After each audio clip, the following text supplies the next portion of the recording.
number 2, Jeff Cameron Show, 93.3 Real Talk Radio, Warchant TV. This the day after Christmas. Hoping you and yours had a great one. Once again, if you're just joining us, like I said, we wanted to get some content out there fresh off of Christmas. A lot of people have this day off and tomorrow off, but it would be a long stretch of nothing if we didn't at least weigh in. We did last hour. We're doing it again this hour. As I said before, happy Hanukkah, everybody. Happy Kwanzaa, everybody. Happy whatever it is you celebrate this time of year. Doffing of the cap to you and yours. A lot of nice Christmas wishes. We updated everybody about the last show we did. Over 18,000 raised thanks to you kind folks. I want to reiterate our thanks, wholehearted thanks. Unbelievable. A new goal next year when we try to break over the $18,600 barrier for the Guardian ad litem.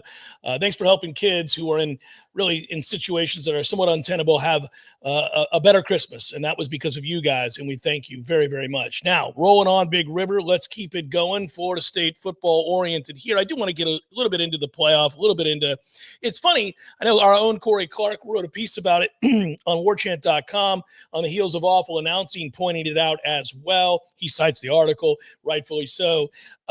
It's funny with the Florida State stuff with our fan base, because I always feel like, Tom, when we talk about the Noles, that it's a balancing act. We have this weird place, I think, that where we sit anyhow, and doing a daily show in which the central theme is Florida State oriented. Now, we obviously get into other things. We get into gambling. We get into basketball. We get into NFL football. We get into Major League Baseball. We get into whatever I feel like in a given day. It's a 3-hour show these days. I might talk about dinosaurs. Who knows? But the point would be that the central theme of the show has been for 27 plus years now, Florida State. So you almost are always going to be looking at the sports world through the prism of garnet and gold, right? And then acknowledging that, I think, also means that there's a responsibility of trying to balance some objectivity to go along with our Florida State loyalty and history, right? Okay. So we don't deny, we never have, for the interest of transparency, that we're Noles. We're both Noles. And we do not try to shy away from that fact. In fact, we're emboldened Noles, and we'll frequently talk smack from that vantage point, right? Or long for something for our university, whatever it might be, right? But at the same time, we fancy ourselves educated sports fans who could objectively look at our team or anybody else's and try as best we can to be objective about what they are or are not, what they are lacking, what they need, and where they are great or where they are very, very good. I say all of that to say this. After the snub happened, I always felt like I would try to listen very carefully to the verbiage of Florida State faithful to see where we had crossed a line and where we were 100% accurate. And there might be degrees of disagreement, even on this show, between me and Tom to that extent. And I think that's true too. I always pulled back a little bit to some extent. Tom and others thrusted forward, really wanted it to be known that they unabashedly hated Kirk Herbstreit and I guess others at ESPN, right? So I certainly understood all of it. I understood why, and I understood and do understand that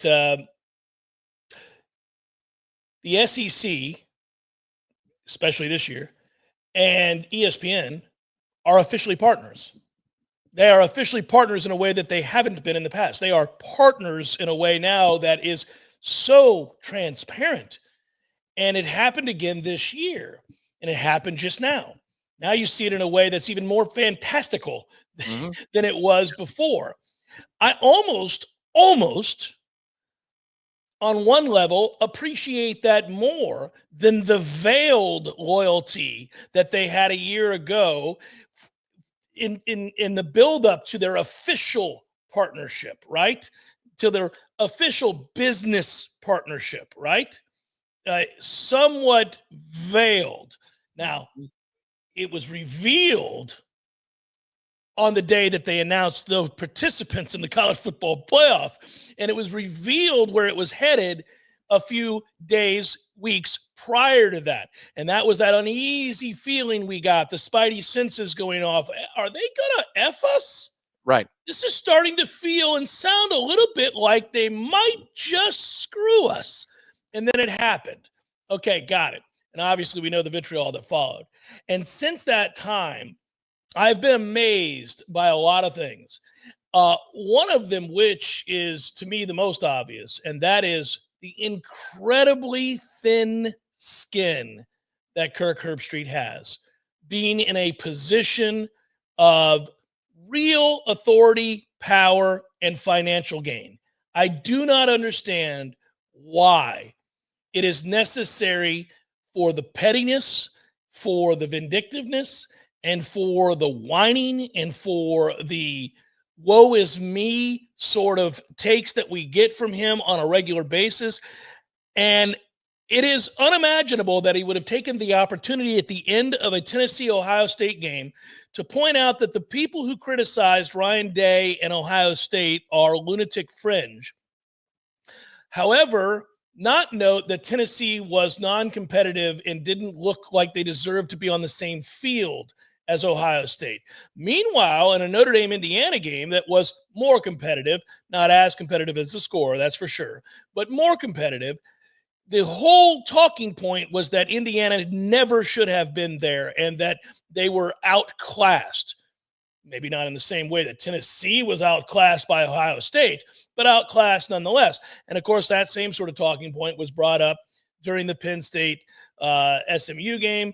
And there's no doubt these games were all duds. They were terrible games. The only competitive game we got in the playoff was Clemson in Texas. And what I do not understand is why there is a need to summarize the first 12-team playoff, first round, why there is a need to tell you that this means something definitively, because it never has before.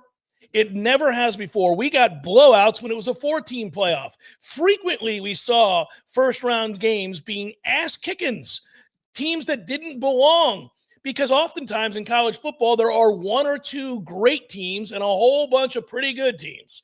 And those pretty good teams tend to take ass-kickings when they run across really great teams. That's the way it works. And oh, by the way, that's the way it's supposed to work, and it's going to continue to work that way moving forward. When you're hosting a game as a prohibitive favorite, you are supposed to dominate and win games against lesser teams and lower seeds. It's what's supposed to happen. It happens in the NFL. Not always, and that's why they play the games, by the way, and they don't just decide Vegas is going to crown the champion. They play them out just in case something happens that a wild card team wins the Super Bowl, as they have more than once. They go ahead and they play them out. But nonetheless, more often than not, the margin of victory is substantial for the home team that got the bye. More often than not, it's the home team that was the better team throughout the course of the season that deservedly hosts this game and wins decisively. It doesn't have to mean anything. It could just be that the better teams won the games that they hosted.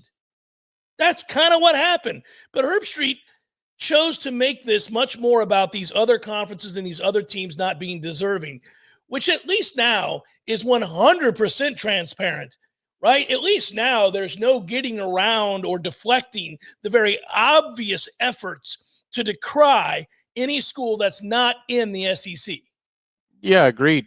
Welcome aboard, everybody, because last year it was sleight of hand, it was implied, it was nuanced, you could feel it, but you really had to go back to that one College Game Day appearance where Kirk says, ain't no way that Alabama's not getting in over an undefeated Florida State. There ain't no way I'm not putting in Alabama and Texas. And then that exact scenario, which he thought would have been unlikely, that the results would have helped mitigate and not become a reality, it did become the reality. The thing is that I'm sure the guy's a nice enough person. I've had one or two personal interactions with him over the years. He is nice. We've talked to him twice. Yeah. I've talked to him like 10 times, but twice on the air over the years is what you're alluding to. Probably a good dad, probably a good dog dad, like all that kind of stuff. Wonderful. Glad for him. But I do hate the professional persona that he's become because it's compromised. It's also malicious. He's not speaking to you as though you're intelligent. He's talking down to you like you don't understand what he does. And he's told you that so many times on social media where he says, nobody watches more live football than I do. 10 to 15 live games a week. Thou doth protest far, far too much, Kirk. And you have your opinions, and they could be your opinions, but then you've got to be about that action, not just as a keyboard warrior, but when the selection show is happening, don't clam up and be okay. So this is 100%. I'm not saying anything because I don't want anybody to get offended. You can't come back weeks later and then pound the bully pulpit and say, "See, I was right." You're right about what, Kirk? You didn't say a thing. You can't be right about anything if you don't have the guts when people are actually watching your show, which is the actual selection, not the random Tuesday, to not say anything. You have to be consistent. And this is where I don't get the thin skin part of it. You're paid millions and millions of dollars to have an informed opinion. And this is what I have argued when I've been on the other side. Argued is not the right word because I've agreed with our fan base, largely agreed with our fan base of the criticism about what obviously took place a year ago. I 100% agree that we got screwed. I understand that. I just also accepted that there was another opinion and that it too had some validity in it. Now, and I would have said that about any team, any situation like this, right? So I've been pretty consistent, Tom, that I believe, say Florida State gets in the SEC or Florida State gets into the Big Ten. Okay. If we play a top 10 schedule and have a series of, say, 4 or 5 wins that are better than anything Indiana did this year, but we also happen to lose 2 games and they put Indiana in ahead of Florida State, I'm going to have a problem with it. And I'm going to say that that's nonsense and that strength of victories matter. Strength of record matters. It does matter, especially if you're going to play, say 7 top 25 teams or 5 top 25 teams, 4 of them on the road. That matters, and it has to matter. And you do have to weigh it in. I'm not one of these guys that says it's all this or it's all that. It's not. It's nuanced, and it's why the sport is so flawed. You have so many teams. It's an unbalanced schedule. There are years like this where it works out for Indiana, where they play the 7 worst teams in the Big Ten. I mean, how's that even possible? You played the 7 worst teams in the Big Ten, and the 2 good teams you were supposed to face were Ohio State, who you got your doors blown off by, and Michigan, who ended up being terrible. So it's just really, I mean, I don't know. I get the other side of it, but you cannot be weak when the time comes to have an opinion along those lines and then get mad after the fact. That you're right about that. No, I'm here if it's an honest opinion. He doesn't have an honest opinion. He is compromised. And this is where, if you recall, I said for Dublin, first of all, don't go. Just don't. And you could see it when we were at the tailgate at the beautiful place that we were, the athletic club or whatever it was called. Mm-hmm. You could see how uncomfortable he was on the dais that day. He was not, and that's because there is a lunatic fringe in every fan base, and nobody condones any of that nonsense, and we all agree on that. But I said, if you did go, just bring a sign. It's very simple, and it says, Kirk Herbstreit is insecure. And then just hold that aloft because it's honest. He's insecure. Yeah. My man, you are on Cheez-It boxes. You are the voice of college football. They are beneath you. Speak your mind. If you're right, you're right. If you're wrong, you're wrong. But the problem is that advice doesn't even hold because he's bought and paid for now. That's the issue, is he's bought and paid for. We knew it last year. We screamed it from the rooftops that he is bought and paid for and that he is no longer opining what he truly believes. And this year you have further confirmation of that fact. Well, there's 2 things you have to do if you're in his position. And I agree, and Corey alluded to this in his column to give him credit. I think Herbstreit is a very good analyst. When you watch the games and he breaks down plays, he's good at it. He knows how to do it. He's timely. By the way, that's a skill. That takes a lot of time. Like you'll see Tom Brady and others who no doubt have the acumen and the X's and O's to sit there and tell you what's happening in any given play. But everything I've ever read about how the booth works, it's very difficult. You have to do it in real time and immediately as a play is going on, look to what the replay is and point out the crucial factor, success, failure of a play. And you got to be able to do it seamlessly without sounding like you're searching, which is very difficult. So I give him a ton of credit. As an analyst, he does it very, very well, and he brings something to the table. And I would allow for this. I would allow for the fact that he might honestly believe that Indiana should not have been there and that Alabama should have. I don't have a problem with that opinion per se. I don't, my bigger issue was that they had to make sure SMU was in. Remember, and I said that too, regardless of what happened to SMU, and they looked awful, they looked the worst of the bunch. Regardless of what happened to them, if they had excluded SMU, they would have ruined all conference championship games forevermore. Yeah. And when I say ruined, I mean rendered them irrelevant. Nobody would have played in them anymore. There would have been no reason to ever play in your conference championship if you were already a playoff team. If you were already in, according to the committee, don't play that game if they're going to kick you out because you lose it. So they had to put SMU in. You want to argue about Indiana, that's fine. My point would be, why didn't he just do that? Why wouldn't you just say, this isn't ESPN, this isn't anybody. I'm telling you right now that I think there are 9 teams better than Indiana, maybe 29 teams. And I'm here to say it over and over and over again. Just do that, because I know something. You would have respected that. So would everybody else. You would have been fine with that. Yeah, I agree. The problem is, and you don't even have the guts of the moment versus some other teams that could have been in the field. Just say Alabama. And here's the other part, and it bothers everybody, and it should. It should bother you out there. Give me a logical reason to explain his exuberance for Alabama's win over Auburn last year. What's the logical reason that somebody who went to Ohio State would be so thrilled to see an Iron Bowl come down to not the underdog winning, right, a Hail Mary, the favorite winning via a Hail Mary? Why would you be that giddy as though it was the crimson? Sorry, not the crimson, the scarlet and gray. Yeah, give me a reason. I'll forever think that was strange. I would allow for if you and I were at a bar watching 2 teams we didn't care about in a big game, and a crazy ass play like that happened to be the reason that somebody won it. We might, if the camera were rolling, clutch each other's arm and go, holy moly. Like, you could have a reaction like that. But they embraced, hugged, and jumped up and down like children. Mm-hmm. And that seemed a little much. And I could promise you this. It had nothing to do with gambling. Like, if it was Musburger, you'd say, oh, he must have had the... Right. Bama didn't cover on that play. No. You wouldn't bet Bama money line on that play. So I don't think there was any gambling involved in that. So it's not gambling, right? So if it's not gambling, and you're not rooting for the underdog, and it's not your alma mater, and I think to Fowler's credit, if you're judging the 2 celebrations, Fowler is almost put off a little bit because he's bracing himself. Well, I think Fowler reads the room better, period. Now, we've had our problems a long time ago with Fowler. What I've understood of Fowler, though, and I've met him too, and he's a nice guy, I think he reads the room better.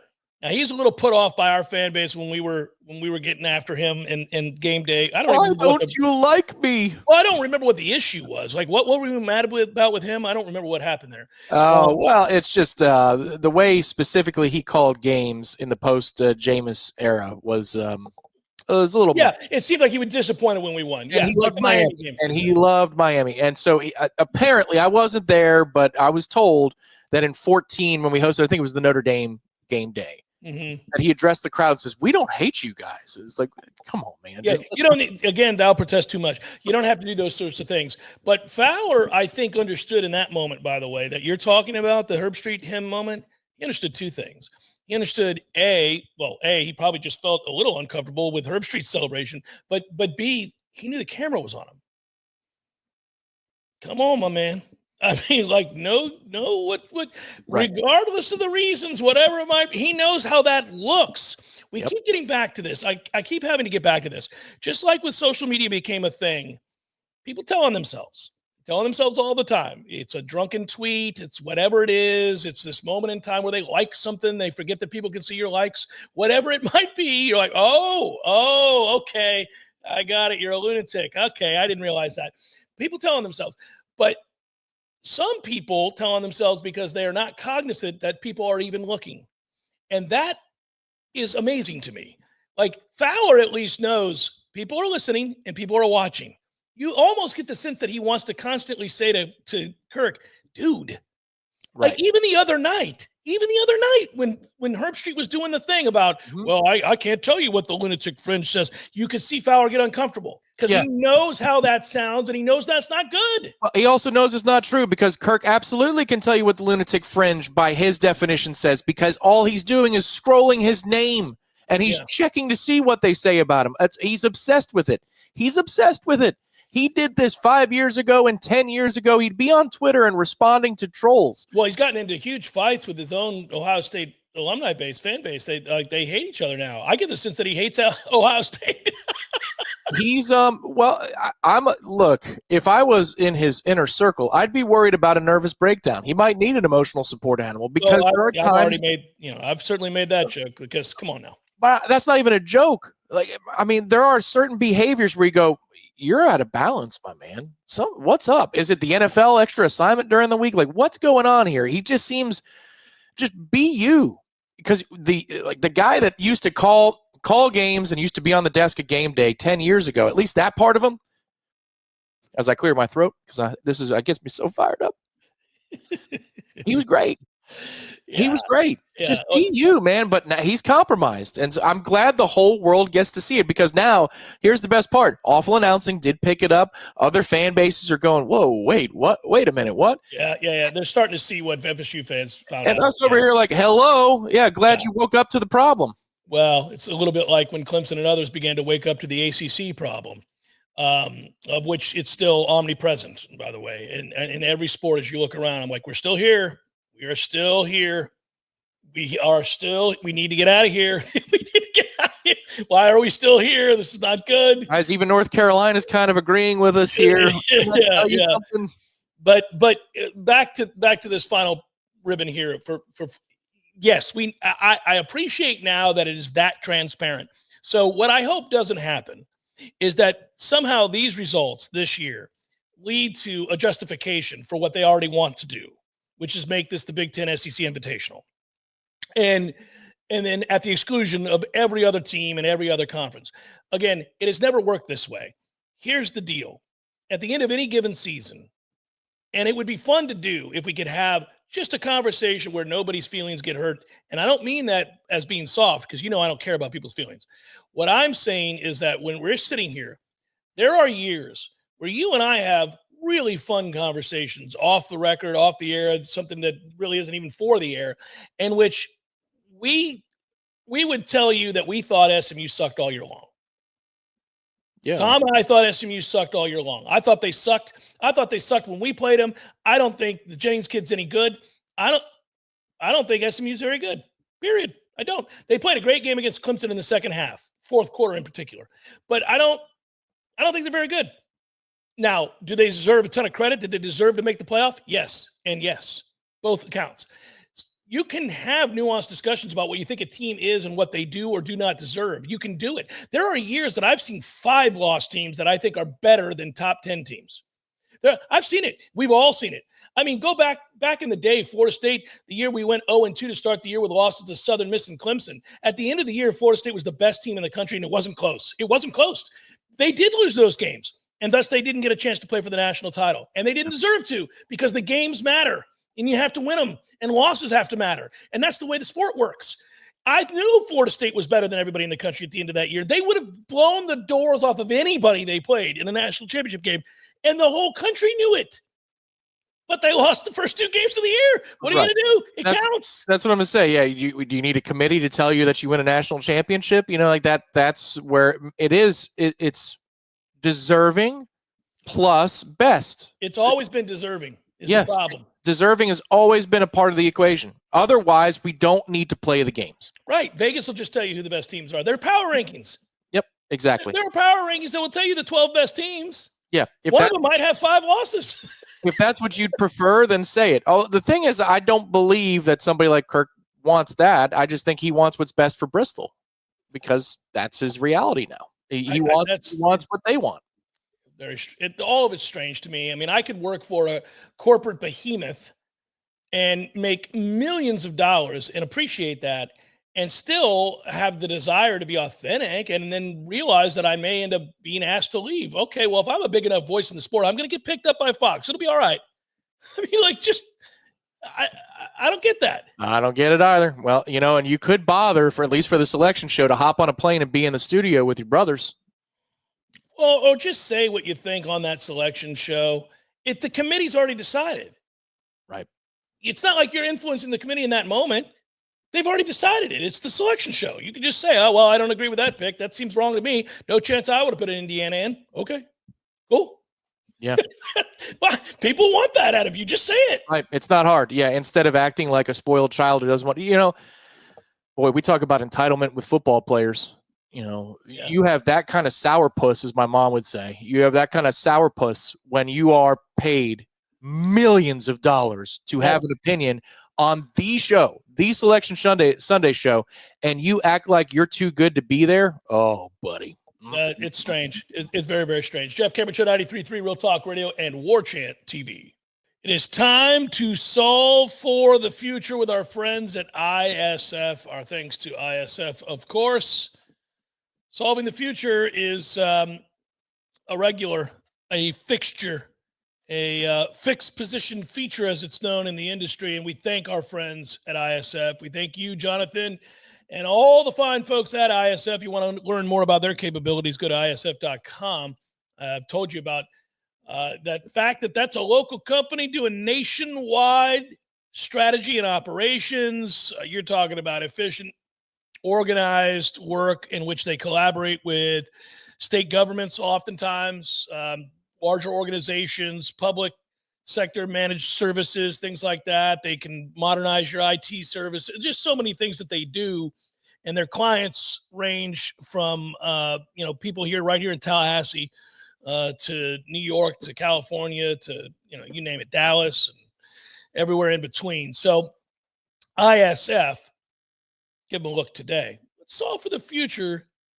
And it's a special one, Tom, because this is the last one before the new year. And we've spent a year trying to solve the riddle of Florida State's god-awful football situation. And I don't mind continuing that, but I'd rather look at the future and what we're going to embrace for 2025, and maybe even what we're looking forward to in 2025.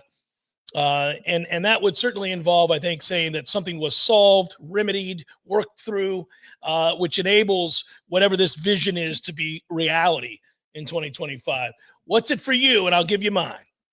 Well, it all begins on Friday, February the 14th, and it's Florida State baseball for the spring. My mind is already there, looking at what Florida State's going to be, how they're going to replace a lineup that was a pleasure to watch last year. Just wonderful approach, top to bottom in that order. Was everybody a threat, all the way down to 9? No, but you could get to 6 or 7 in that order, and you'd have real power from gap to gap, great approaches.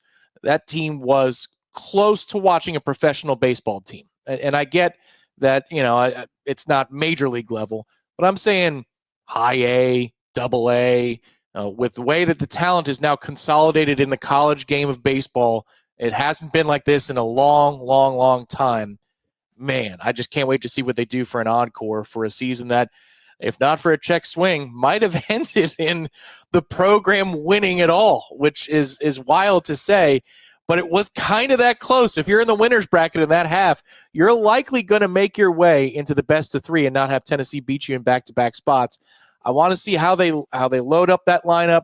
I know that there's some big names in here, including a big first baseman that we're going to get to know during the season. But Jamie Arnold on the bump on a Friday night in February, I can't wait to get that machine rolling, man. And this is the first time I've been pumped about FSU baseball like this in December since I don't know when, maybe when I was a child and I used to watch them on Sunshine Network all the time. It's really strange. I don't say this to beat my chest, but before last season, you recall, because I brought this up on the air, I bet Florida State to make the College World Series. You did. That's correct. And I did it before they played a single game. And I had pretty positive conversations with Link.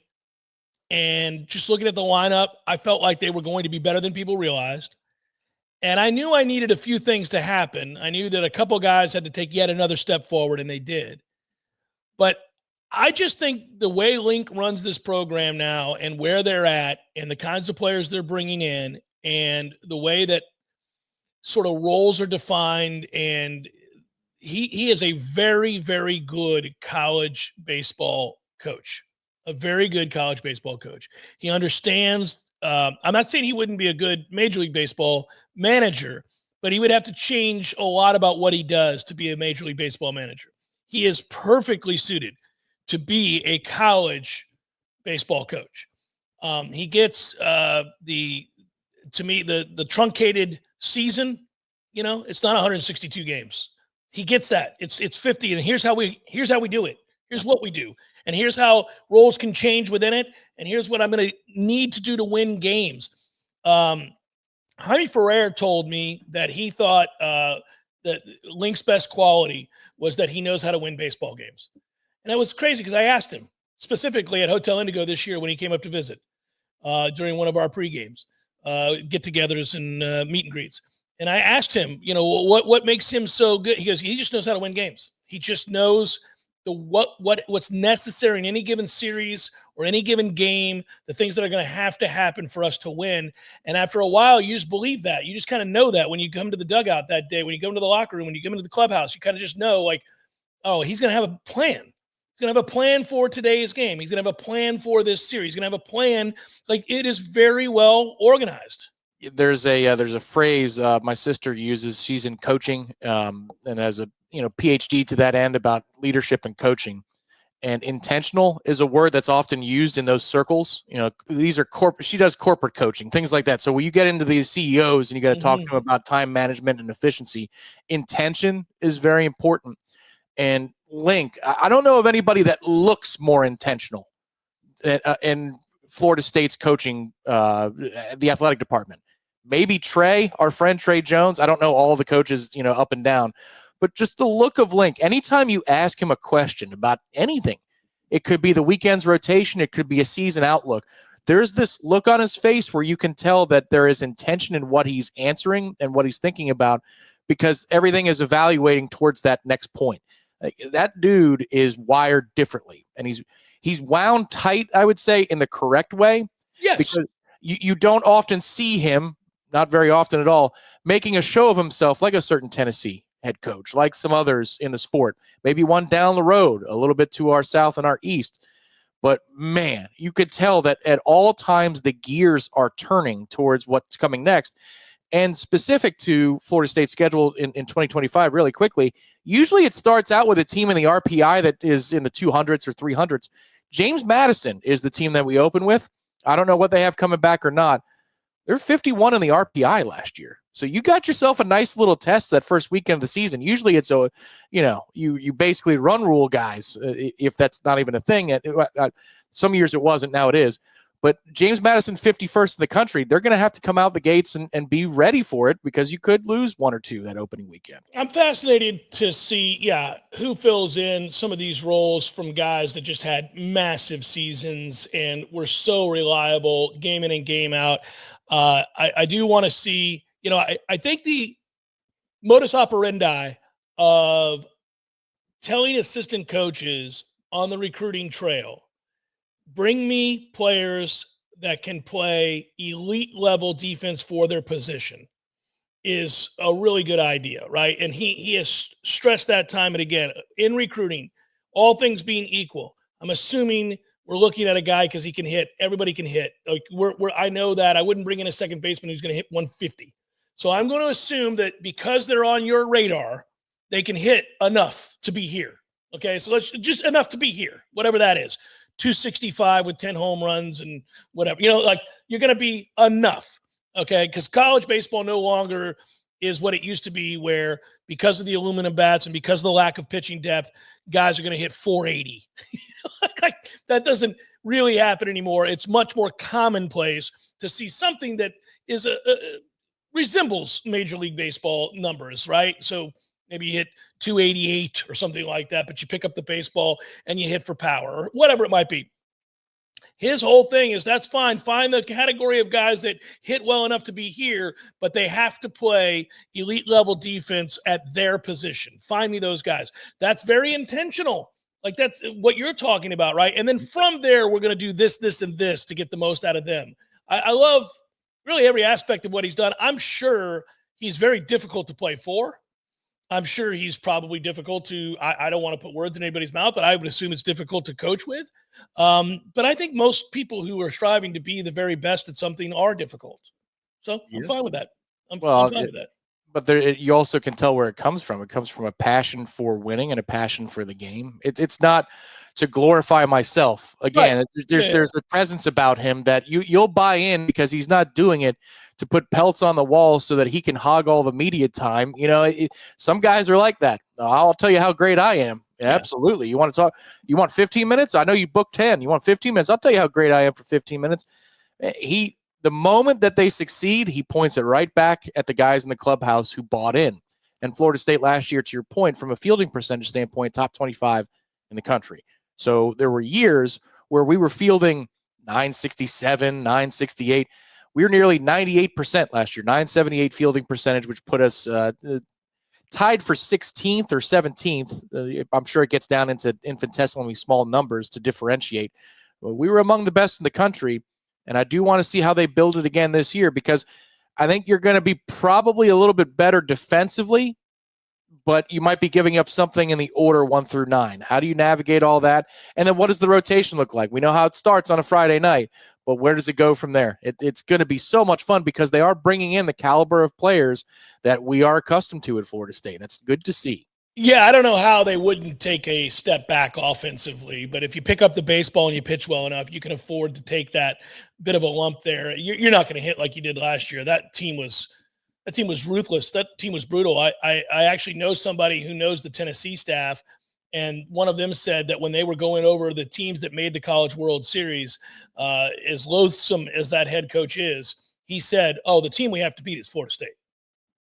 And he didn't mean like the draw. He meant like that's the one. That's the team that's the problem. Yeah, because the game's never over. Not with that lineup. It's just never over. I'm sure we were an exhausting opponent. And again, we get a nice little check swing call, and we've been talking about it 2024 for the ages. And I'm still mad. I mean, the check swing call is one thing.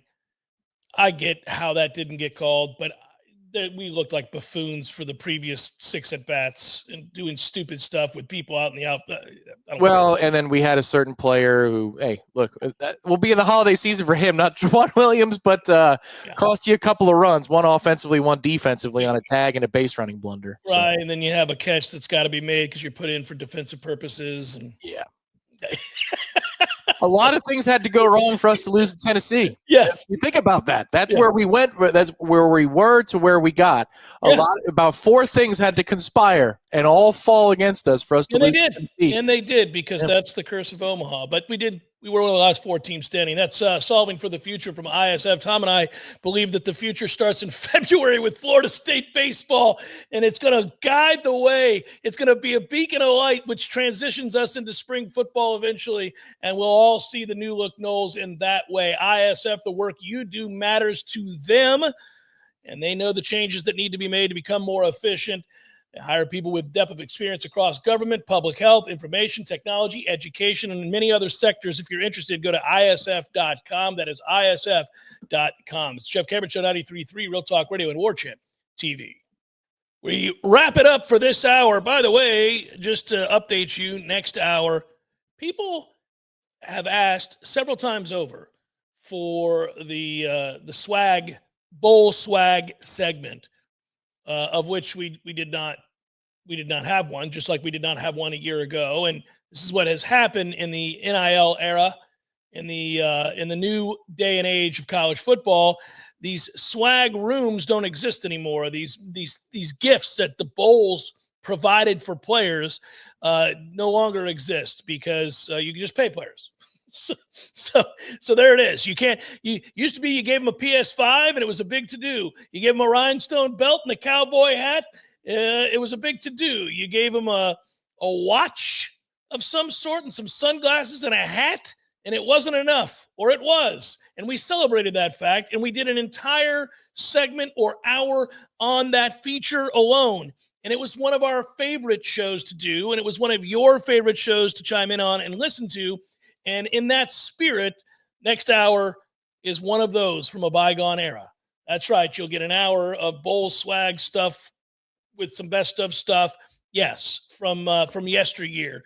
That'll be next hour. And we'll do it again tomorrow. We'll do 2 fresh hours tomorrow, plus another bowl swag central themed hour in the final hour on a Libations Friday, which is, my days are all screwed up.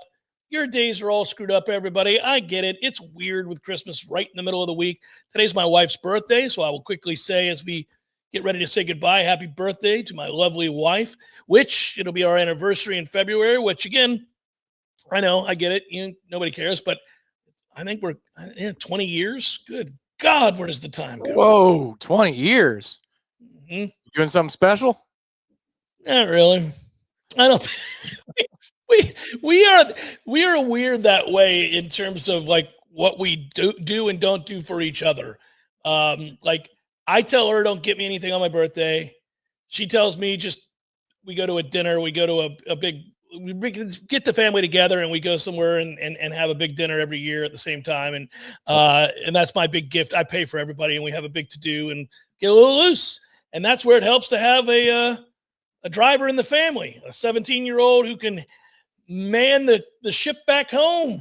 Well, do you know what the gift is for the 20th anniversary, the traditional gift? What is it? China. Get some China. Oh, I thought you meant we have to go to China. I was like, what? What kind of, who started that tradition? Right. No, I'm not getting China. We would never use it. We have very expensive China that just has sat there collecting dust forever. And we should sell it.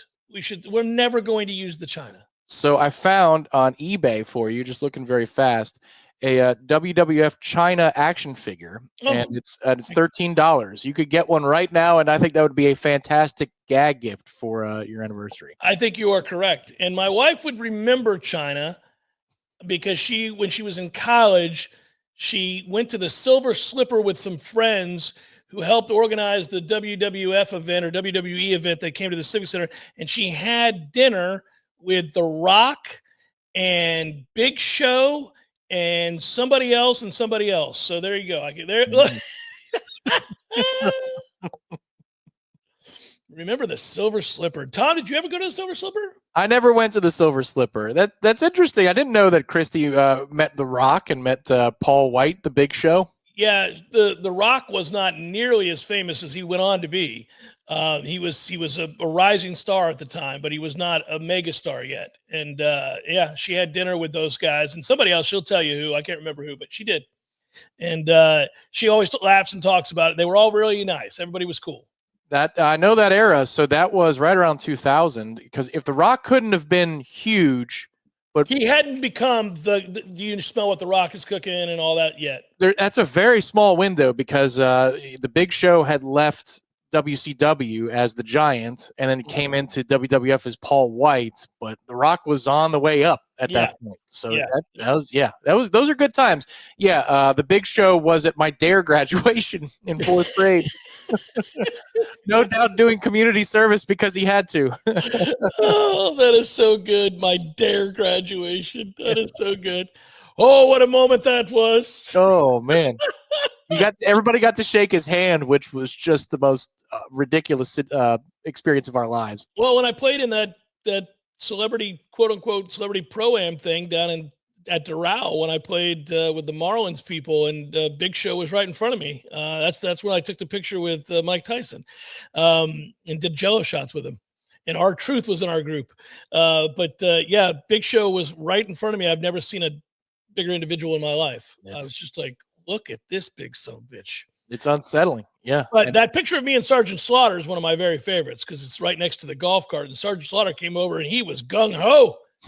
And by the way, Sergeant Slaughter was a lot bigger than I realized. Like, Sergeant Slaughter was not a small man. No, well, that's like watching an NBA game or a basketball game in general. You might look small on the court. That doesn't mean you're small in life. There was I watched the latest HBO Hard Knocks, and Myles Garrett goes to the Cavaliers game, and one of the shooting guards walked up to him, and they're almost eye to eye. Now, Myles Garrett is a larger individual because he's a freak of nature, but it's one of the smallest Cleveland Cavaliers comes up to say hello, and they're about ear to ear, and it's a different sport. Stuff happens all the time, like Steph Curry, right? Like you walk up, you're like, oh, Steph's tiny. No, Steph's 6'2". He's not tiny. He's tiny in the NBA, but he's not tiny. Final hour forthcoming. Once again, it'll be the Bull Swag Remembrance. Enjoy, everybody. We'll be back with you tomorrow. Until then, enjoy the rest of your holiday week. Peace. Good job, Tommy.